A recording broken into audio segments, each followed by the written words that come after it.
तो welcome back all of you. Our topic is Ostwald process. बहुत से question मिलते हैं, बहुत से, और उसमें भी सबसे इंटरेस्टिंग चीज़ ये है कि कई बार क्वेश्चंस रिएक्शंस रटने की ज़रूरत पड़ेगी। तुम लोग रट रहे होगे, बार बार रटते होगे, लेकिन जब तक कि रिएक्शन को समझोगे नहीं तब तक कि लिख नहीं पाओगे। तो जैसे यही क्वेश्चन पूछ लिया जाता है, ammonia when reacts with oxygen in the presence of platinum. आधे लोग समझ ही नहीं पाते, क्वेश्चन छोड़ देते हैं। या decomposition of formation of nitric acid बोलो, या फिर ये बोल दो कि डिकम्पोजिशन ऑफ नाइट्रिक एसिड, या फिर ये बोलो कि थोड़ी देर के लिए अगर हम HNO3 को रख दें थोड़ी देर के लिए तो हम क्या पाएंगे कि उसका कलर रेडिश ब्राउन हो गया है, होता है। और ये क्यों हो रहा है, ये सारी चीज़ें बेसिकली ओसवाल्ड प्रोसेस में हम लोगों को ज़्यादा कुछ नहीं देखना, क्योंकि वो सारी चीज़ें ऑलमोस्ट मिल जाएंगी, लेकिन फिर भी जो इंपॉर्टेंट पार्ट है वो ये है उनकी रिएक्शंस क्या हैं। अगर रिएक्शन समझ लोगे तो उसके अलावा प्रॉब्लम नहीं आएगी। कुछ सिलेक्टेड पॉइंट्स हैं, जैसे कैटालिटिक चेंबर के बारे में हम लोग बात करेंगे, ऑक्सीडेशन चेंबर के बारे में बात करेंगे, एब्जॉर्प्शन टावर के बारे में बात करेंगे, फिर फाइनली हम लोग ये देखेंगे कि हर एक में हो क्या रहा है। राइट, चलो स्टार्ट करो। पेन लेके बैठो, कॉपी लेके बैठो और पॉइंट्स बनाओ, इंपॉर्टेंट है। Let's start. अब सबसे पहला पॉइंट आता है कैटालिटिक चेंबर। अरे साफ साफ इसका आइडिया मिल रहा है कि इसमें कैटलिस्ट का यूज़ हो रहा है, कैटलिस्ट का यूज़ हो रहा है। और कैटलिस्ट का यूज़ कहाँ पे हो रहा है? देखो, जब भी हम अमोनिया का फॉर्मेशन करवाते, HNO3 नाइट्रिक एसिड का फॉर्मेशन कराते हैं, हमें सबसे इंपॉर्टेंट चीज़ जो चाहिए होती है वो होती है नाइट्रोजन डाइऑक्साइड। हाँ, नाइट्रोजन डाइऑक्साइड। लेकिन नाइट्रोजन डाइऑक्साइड को बनाने से पहले हमें नाइट्रिक ऑक्साइड बनाना पड़ता है। अब ये नाइट्रिक ऑक्साइड या नाइट्रोजन मोनोऑक्साइड बोलो, इसके लिए हम लोगों का यूज़ जो सबसे इंपॉर्टेंट है, अमोनिया का एक बहुत ही पावरफुल यूज़ है। इसीलिए पाओगे कि अमोनिया के चैप्टर में ये भी चीज़ दी जाती है कि अमोनिया का एक यूज़ होता है जो HNO3 बनाता है। तो कैसे? देखो, कैटालिटिक चेंबर में कुछ नहीं होता है। क्या हम लोग क्या लेते हैं? अमोनिया ले लेते हैं। देखो, बैलेंस्ड करना रिएक्शन बड़ा इंपॉर्टेंट होता है। बैलेंस नहीं लिखोगे तो रिएक्शन में प्रॉब्लम आएगी। ऑक्सीजन ले लिया जाता है। यहाँ पे प्लैटिनम एक लेकर चलते हैं, प्लैटिनम गॉस। जनरली एक आके अगर NO2 देखो तो इधर की ओर 4 nitric oxide, nitrogen monoxide, nitric oxide बोलो। इसके बाद यहाँ पे वाटर मॉलिक्यूल बन जाते हैं 6H2O। बैलेंसिंग इस तरह से हो जाती है। साथ में ये एक एक्सोथर्मिक रिएक्शन है। तो अगर कहीं एग्जाम्पल एक्सोथर्मिक का देना हो तो ये एक बहुत बढ़िया एग्जाम्पल होता है। अब एक्सोथर्मिक क्या होता है सर? अरे वहाँ जहाँ पे एनर्जी रिलीज होती है, वो रिएक्शन जहाँ पे एनर्जी रिलीज होती है, यहाँ पे लगभग 21.5 किलो कैलोरी एनर्जी रिलीज होती है। कई बार कैलोरीज जो है एक यूनिट होती है, फिजिक्स में ये सब पढ़ते हो, कैलोरीज एक यूनिट है एनर्जी की। तो अगर तुम चाहो तो उसे जूल में भी कन्वर्ट कर सकते हो, क्योंकि 1 कैलोरी जो आती है वो आती है नियर अबाउट 4.18 जूल। तो अगर इसको कन्वर्ट कर लो तो ये आएगी एनर्जी लगभग 90 किलो जूल। ये एनर्जी 21 किलो कैलोरी को कन्वर्ट करके 90 किलो जूल। तो एक्सोथर्मिक रिएक्शन लिखने का एक तरीका ये है, या फिर इसको ऐसे भी लिख सकते हो कि 4 अमोनिया के मॉलिक्यूल्स लिए प्लस 5 हमने O2 ले लिया, और उसमें हमने प्लैटिनम गॉज वगैरह, ये सेम लिखना 4NO और साथ में 6H2O प्लस क्या है, तुम इसको डेल्टा H के फॉर्म में भी एक्सोथर्मिक रिएक्शन इस तरह से भी दिखाई जाती हैं। यहाँ पे -21.5 किलो जूल लिख दो, किलो कैलोरी लिख दो, बात वही आएगी, कोई डिफरेंस नहीं आएगा। लेकिन रटने का एक तरीका है, रटोगे तो फंस जाओगे। 4 5 अमोनिया के 4 मॉलिक्यूल्स और ऑक्सीजन के 5, क्या बन रहा है? Nitrogen monoxide. नाइट्रोजन मोनोऑक्साइड एक बड़ा इंपॉर्टेंट रोल प्ले करेगा। नाइट्रोजन मोनोऑक्साइड और साथ में वाटर मॉलिक्यूल, एनर्जी रिलीज हुई। ये एनर्जी एक एक्सोथर्मिक रिएक्शन है। पहले रिएक्शन क्या है? एक्सोथर्मिक एनर्जी बहुत ज़्यादा रिलीज होती है, जिसकी वजह से हमें आगे हेल्प मिल जाएगी। जब हम देखो यहाँ पे नाइट्रिक ऑक्साइड बन गया, एक बड़ा ही इंपॉर्टेंट कंपाउंड होता है नाइट्रिक ऑक्साइड। सेकेंड स्टेप जो इसका देखोगे तो सेकेंड स्टेप में ऑक्सीडेशन हो जाएगा, इसी नाइट्रिक ऑक्साइड का ऑक्सीडेशन। अब ये क्वेश्चन कैसे पूछा गया है? ये क्वेश्चन कई तरह से पूछा गया है कि how does ammonia react with oxygen in the presence of platinum at around 700 to 800 degree temperature. अब यही नहीं समझ में आ रहा है कि रिएक्शन, कुछ लोग इसको रट लेते हैं, 4 अमोनिया 5 ऑक्सीजन, ये रट के काम चल गया। अब मान लो तुमने तो इसको इस तरह से रटा 4NH3 + 5O2, लेकिन क्वेश्चन क्या पूछ रहा है? Question in the form of word आ गया कि what happens when ammonia reacts with oxygen in the presence of platinum. तो प्रॉब्लम नहीं शुरू हो जाएगी।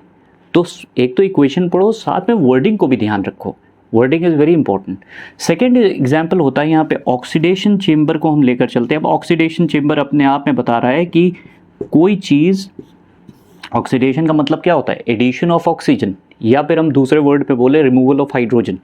ये पढ़ा भी है तुम लोगों ने क्लास 9th में।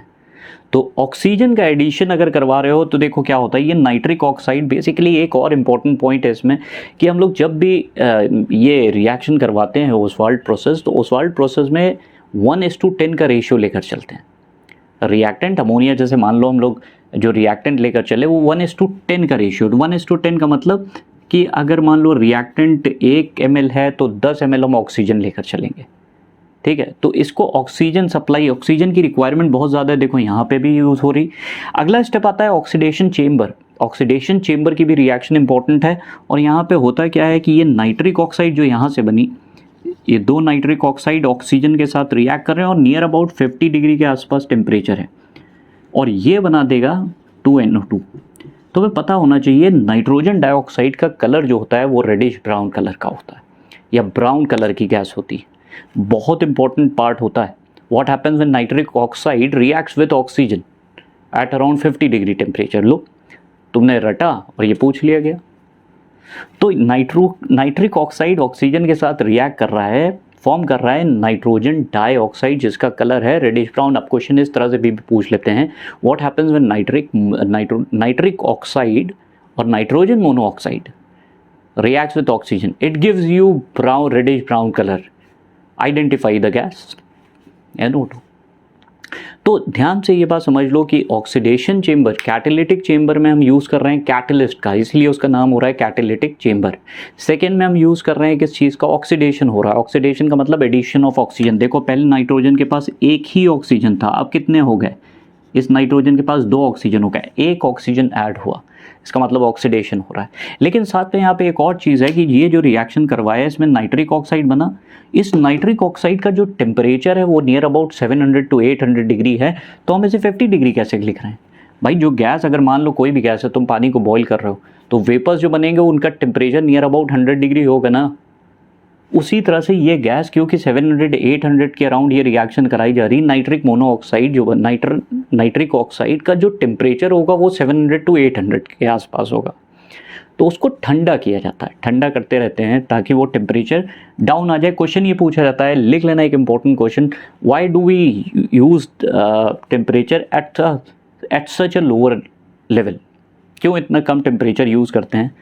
इंपॉर्टेंट पॉइंट है। ऐसा इसलिए करते हैं ताकि अगर हमने टेम्परेचर बढ़ाया, अगर हम टेम्परेचर बढ़ा रहे हैं तो नाइट्रोजन डाइऑक्साइड जो बन रही होगी वो फर्दर ब्रेक डाउन कर जाएगी, उसका क्या हो जाएगा? डिकम्पोजिशन। अब हो सकता है वो नाइट्रोजन बना दे N2 गैस, ऑक्सीजन में टूट जाए, मतलब ये टूट सकता है। इस टूट जाने के डर की वजह से टेम्परेचर हाई नहीं किया जाता। दूसरा पॉइंट है कि यहाँ पे आसानी से रिएक्शन ज़्यादा देर तक रुकी रहे, इसलिए रिएक्शन बढ़िया तरह से हो जाए, लोअर टेम्परेचर पर रिएक्शन हो, इसलिए भी ये कराया जाता है। 2 पॉइंट समझ में आए?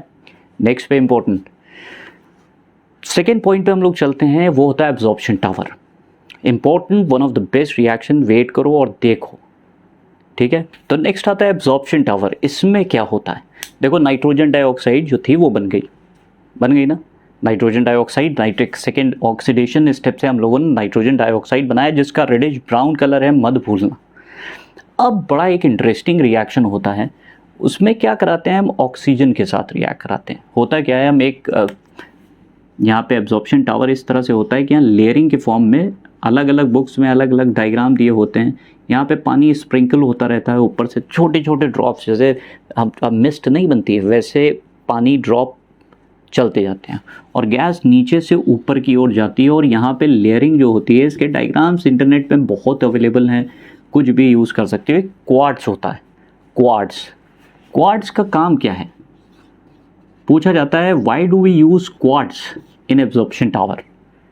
तो गैस नीचे से, क्योंकि पता है तुम्हें गैस नीचे से ऊपर की ओर जाती है, ये पानी इधर से धीरे धीरे यहाँ से छनता हुआ बिल्कुल स्लोली मूव करता है और जो नाइट्रोजन डाइऑक्साइड बनी है, तो रिएक्शन क्या हो रहा है पहले ये देखो कि यहाँ पे जो नाइट्रोजन डाइऑक्साइड बनाया था सेम रिएक्शन। अब देखो यहाँ पे भी कंफ्यूजन होता है कि देखो वर्डिंग के फॉर्म में अगर रटा है रिएक्शन तो प्रॉब्लम होगी। Nitrogen dioxide NO2 when reacts with oxygen in the presence of water it forms what? यहाँ पे वाटर के साथ रिएक्ट करा दो तो ये बनाता है 4HNO3।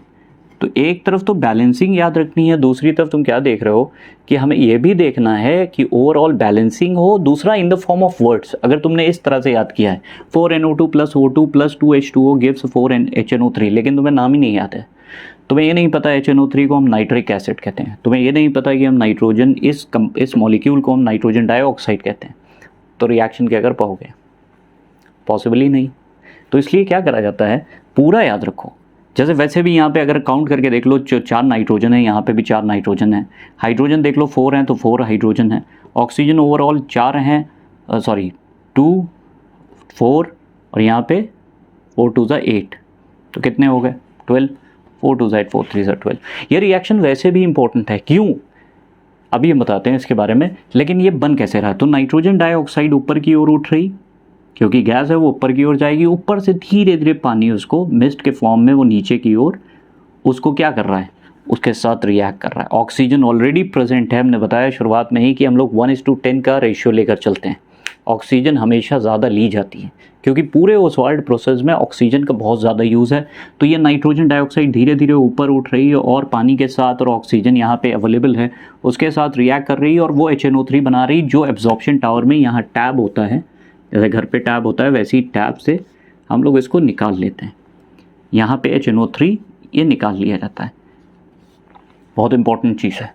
HNO3 यहाँ से कलेक्ट होता जाता है और नीचे की ओर निकालते चले जाते हैं। प्रॉब्लम एक स्टार्ट होती है, बहुत ही इंपॉर्टेंट, वैसे तो ये इंपॉर्टेंट रिएक्शन है, लेकिन क्या प्रॉब्लम स्टार्ट होती है देखो। तो एक चीज़ ये समझ लो कि ये रिएक्शन अपने आप में क्यों इंपॉर्टेंट है, आगे हम लोग बात करने वाले हैं इसकी, बहुत इंपॉर्टेंट। क्वार्ट्ज का यूज़ क्यों हो जाता है? क्वार्ट्ज एक तरह का मटेरियल है जो यूज़ करा जाता है, लेकिन वो एसिड रेजिस्टेंट होता है, उसके ऊपर कोई एसिड का असर नहीं होता। तो यहाँ पे जो HNO3 बनेगा उसके ऊपर कोई असर नहीं होगा। ये HNO3 जो बन रहा है उसका परसेंटेज याद रखना कि HNO3 जो बन रहा है उसका वो 50% कॉन्सेंट्रेटेड है। यानी कि अगर हम ऐसे समझाने की कोशिश करें तो 100 ml सोल्यूशन में 50 ml वाटर है और 50 ml HNO3 बन रहा है। यहाँ पे जो HNO3 बन रहा है वो किस तरह का है? तो अगर सोल्यूशन लिया तो 50% है। हमें क्या करना होता है, हमें लैब्स वगैरह में बहुत ज़्यादा कॉन्सेंट्रेटेड का HNO3 यूज़ करना पड़ता है। इसके लिए हम क्या करेंगे कि जो हमारा सोल्यूशन बना उसे बॉयल करना शुरू करेंगे, जिसकी वजह से पानी उड़ जाएगा और बचेगा क्या? सिर्फ और सिर्फ HNO3। लेकिन वहाँ पे प्रॉब्लम ये आ रही कि HNO3 आफ्टर बॉइलिंग, जैसे फ्रैक्शनल डिस्टिलेशन टाइप कहते हैं, HNO3 जो आफ्टर बॉइलिंग बन रहा है वो उसका परसेंटेज कितना है? 68%। इसके बाद ये बॉयल नहीं होगा। ये जो बॉयल हो रहा है ये 121 डिग्री के आसपास है। इसका जो टेम्परेचर है, जिस टेम्परेचर पे हम इसे बॉयल करा के कितना ला रहे हैं? 68%। मतलब पहले 50 ml था हमारे पास H2SO4 100 ml में, फिर हमने बॉयल करा, बॉयल करते गए तो पानी उड़ता चला गया। एक टाइम आया कि अब 68 ml हमारे पास HNO3 है, जबकि 32 ml क्या है? वाटर। उसे कहते हैं 68%। लेकिन वो किस टेम्परेचर पे बॉईल हो रहा है? 121। अब तुम बॉईल करो वो बॉईल नहीं होगा, क्योंकि इस वक्त इस पर्टिकुलर कॉन्सेंट्रेशन पे हमारा सॉल्यूशन बन गया है कांस्टेंट बॉइलिंग मिक्सचर। मतलब दोनों HNO3 साथ में वाटर दोनों एक पर्टिकुलर टेम्परेचर पे बॉईल हो रहे हैं। वो कितना है? 121। Constant boiling mixture. Senior classes में ये चीज़ दिखने को मिलेगी कि होगा क्या, इसी को हम लोग आगे चल के कहते हैं अजियोट्रॉप्स। तो अजियोट्रॉप्स ये बेसिकली बन गए। तो अब प्रॉब्लम ये शुरू हो गई कि अब फर्दर बॉइलिंग से हमारा काम नहीं चलने वाला, क्योंकि बॉयल हो गई नहीं, परसेंटेज सेम रहेगा। इसीलिए अब हम यूज़ करते हैं कोई ऐसा डिहाइड्रेटिंग एजेंट जो पानी को निचोड़ ले। डिहाइड्रेटिंग एजेंट का काम क्या होता है? सुना होगा, कॉन्सेंट्रेटेड H2SO4, बहुत ही पावरफुल है। कॉन्सेंट्रेटेड H2SO4 क्या करता है? पानी पूरी तरह से एब्जॉर्ब कर लेता है, डिहाइड्रेट कर देता है। तो यहाँ पे अब 68% को हम क्या करवाते हैं, इस 68% को यहाँ पे लिख देते हैं। 68% में हम HNO3 कॉन्सेंट्रेटेड H2SO4 डालते हैं और ये डिहाइड्रेट करके इसे लाता है 98% पे। तो जो मैक्सिमम हमारे पास कमर्शियल, आप लैब जाओगे क्लास 11th में तो दिखेगा, जो H2SO4 कॉन्सेंट्रेटेड होता है वो प्योर ट्रांसपेरेंट होता है, कलरलेस। लेकिन अगर थोड़ी देर भी रखोगे, अब यहीं से इंपॉर्टेंट चीज़ शुरू हो रही है, इसीलिए हमने कहा ये रिएक्शन बड़ी इंपॉर्टेंट है।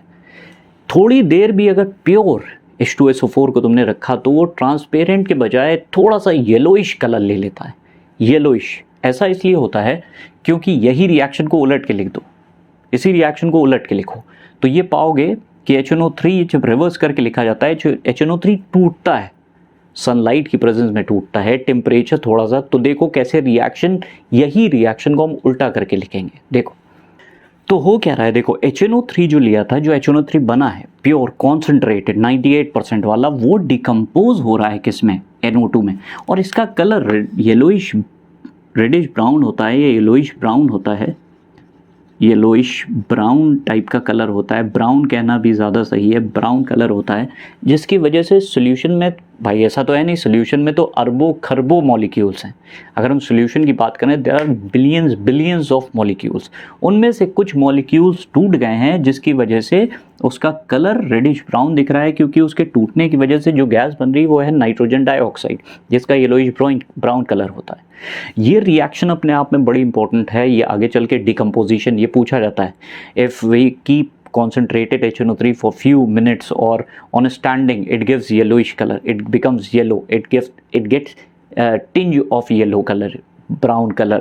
तो it is because HNO3 क्या हो रहा है, डिकम्पोज हो रहा है किसमें, NO2 गैस में, एंड डिकम्पोज होने के बाद वो बनाता है NO2 गैस, जिसकी वजह से येलोइश ब्राउन कलर आता है। और ये कमर्शियल जब लैब में जाओगे तो दिखेगा कि ये ट्रांसपेरेंट होता है, लेकिन अगर थोड़ी देर रख दोगे तो उसका कलर येलोइश ब्राउन कुछ टिंज ले लेगा, टिंज आता है, टिंज। अगर बहुत देर रख दोगे, बहुत ज़्यादा देर रखोगे तो ये कलर पूरी तरह से, पूरी बॉटल, ग्लास की बॉटल में अगर तुमने रख दिया कॉन्सेंट्रेटेड HNO3, तो थोड़ी देर बाद पाओगे, कुछ समय के बाद पाओगे वो कलर जो है येलोइश ब्राउन हो गया है पूरी बॉटल का। तो उसमें हम उसे गैस पास कराते हैं, एयर पास कराते हैं, उसके बाद वो ट्रांसपेरेंट होना शुरू हो जाता है। ये कुछ इंपॉर्टेंट रिएक्शंस होती हैं, लेकिन स्पेशली ये रिएक्शन बहुत ही इंपॉर्टेंट होती है। उसके रीजंस आगे हम दे देंगे, क्यों ऐसा रिएक्शन, क्यों ये इतना इंपॉर्टेंट है। तो याद रखो ये सारी रिएक्शंस इंपॉर्टेंट है, बहुत ही इंपॉर्टेंट रिएक्शंस होती हैं। इनको जब तक कि तुम पकड़ोगे नहीं तब तक कि कोई फ़ायदा नहीं। Keep on doing your work, आने वाली चीज़ें और भी इंटरेस्टिंग हो जाएंगी, बहुत इंपॉर्टेंट चीज़ें मिलेंगी। तो देखते हैं, नेक्स्ट में मिलते हैं। Thank you.